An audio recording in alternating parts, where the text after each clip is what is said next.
সব জল্পনার অবসান ঘটিয়ে পর্যটকদের জন্য ফের সেন্ট মার্টিনে দরজা খুলছে ১লা ডিসেম্বর। নির্দিষ্ট অ্যাপের মাধ্যমে ট্রাভেল পাস সংগ্রহ করে পর্যটনের অন্যতম আকর্ষণ এই দ্বীপে যেতে পারবেন ভ্রমণ পিপাসুরা। তবে এখনও চালু হয়নি সেই নিবন্ধন অ্যাপ। বিশেষজ্ঞরা বলছেন, সঠিক গবেষণা ও পরিকল্পনা না করে সেন্ট মার্টিনের মতো একটি গুরুত্বপূর্ণ পর্যটন স্পট নিয়ে এমন হযবরল অবস্থা দেশের পর্যটন শিল্প সম্পর্কে নেতিবাচক ধারণা তৈরি করছে। FM বাইজিদের রিপোর্টে বিস্তারিত। পর্যটন মৌসুমে দেশের অন্যতম বড় স্পট সেন্ট মার্টিনে যাওয়ার জন্য মুখিয়ে থাকেন পর্যটকেরা। কিন্তু অন্তর্বর্তী সরকারের নানান শর্তের বেড়াজালে এতদিন আটকে ছিল সেন্ট মার্টিনের পর্যটন।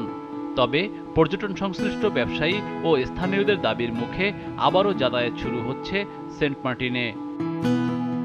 জাতীয় পরিচয়পত্র দিয়ে অ্যাপসের মাধ্যমে রেজিস্ট্রেশন করে রাত না কাটানো, প্লাস্টিক ও পলিথিন ব্যবহার না করার শর্তে প্রতিদিন ২০০০ পর্যটক যেতে পারবেন সেন্ট মার্টিনে। ১ ডিসেম্বর জাহাজ চালুর কথা থাকলেও এখনও রেজিস্ট্রেশন করার অ্যাপসই চালু হয়নি। এসব ঘটনা দেশের পর্যটন সম্পর্কে নেতিবাচক ধারণা দেয় বলে জানান বিশেষজ্ঞরা। উন্নত বিশ্বের যেখানে আমরা পর্যটন দেখি, সেই জায়গাগুলোতে মোস্ট অফ দ্য কেজেস তারা রিসার্চকে মূল্যায়ন করে এবং ডিসিশনটা মেক করে বেসড অন রিসার্চের ইনপুটের ভিত্তিতে।